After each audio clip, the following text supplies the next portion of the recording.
Naku, baka sabihin nyo na ako si Erica, hindi Maliligo muna ako guys kasi hindi ko na matiin. Alam mo yun, ang sobrang bahong-baho mo na. Charat lang! At dito talaga guys, natapos muna akong maligo. At nagbihis na rin ako dito. Baka sabihin nyo kung gagala ako hindi kasi nga mabibustudy kami ngayon. Ayan nga, nagsusuklay na nga ako dito. At nagme-makeup na nga ako dito guys kasi hindi naman tayo maganda.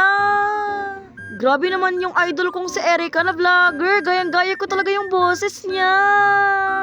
From this to this. So ayan diba? Sa lahat ng vlogger na mag-voice over, si Erica lang po talaga yung gustong-gusto kong marinig. Kaya kapag makikita ko siya sa personal, magpapapicture talaga ako sa kanya. Sa vlog ni Erica, may nababasa akong mga comment na hindi maganda. Kasi nga kapag nagvo-voice over sa Erica, sobrang OA daw. Wag naman kayong ganyan kasi yan lang po yung trip niya. Kaya nga yung ibang tao, naiinggit lang sa kanya.